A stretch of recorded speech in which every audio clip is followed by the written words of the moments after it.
কি হয়েছে মা? তোদের টিচার আবার অ্যাডভান্স টাকা চাচ্ছে। দাও না, তাতে কি হয়েছে? তুই বুঝবি না, আগে নিজে আয় কর, তখন বুঝবি।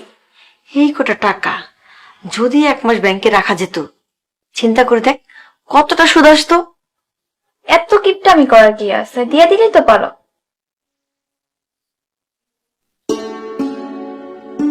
তুমি এটা কি শেষ? জি স্যার। ক্লাসগুলো শেষ? হ্যাঁ, তুমি তোমার মাকে একটু ডাকবা। জি স্যার। মা, স্যার ডাকে।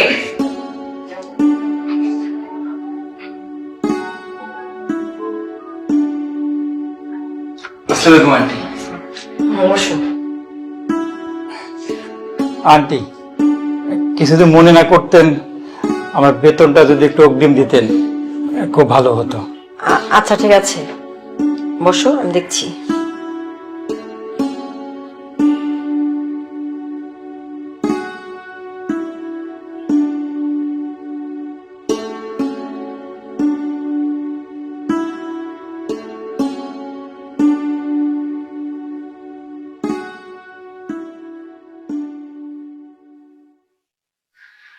কি হয়েছে মা? তোদের টিচার আবার অ্যাডভান্স টাকা চাচ্ছে। দাও না, তাতে কি হয়েছে? তুই বুঝবি না, আগে নিজে আয় কর, তখন বুঝবি। এই কটা টাকা যদি 1 মাস ব্যাংকে রাখা যেত, চিন্তা করে দেখ কতটা সুদ আসতো। এত কিপটামি করার কি আছে? দিয়ে দিলেই তো পারো। আচ্ছা যা, দিচ্ছি।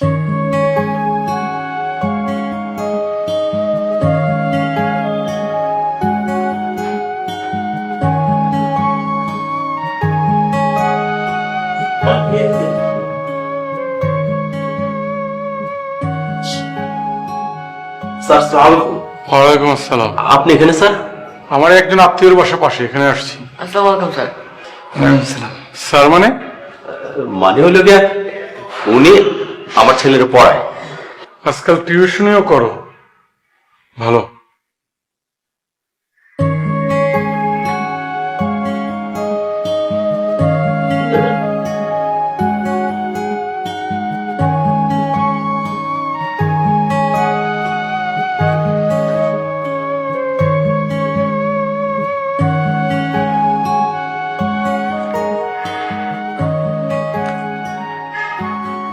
আচ্ছা ভাইয়া, তোকে একটা কথা জিজ্ঞেস করি।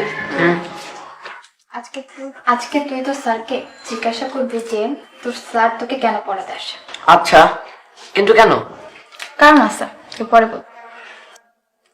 আচ্ছা।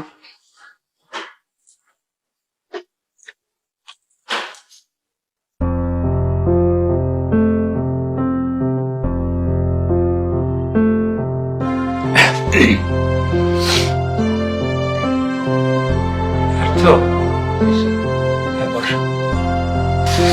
স্যার কালকে ইন্টারভিউ। আচ্ছা আচ্ছা, স্যার একটা প্রশ্ন করতে পারি? হ্যাঁ করো। স্যার আপনি আমাকে কেন পড়ান? কেন পড়াতে পারবো না? না সেটা না, মানে আপনার বাবা আমার বাবার বস, হ্যাঁ, তার মানে ওনার টাকার আয় বেশি, তাহলে স্যার আপনি পড়ান কেন? প্রাচিত্য করার জন্য। আমার বাবা খুব করবে। মানে কি? মানে আমার বাবা ঘুষ খেত।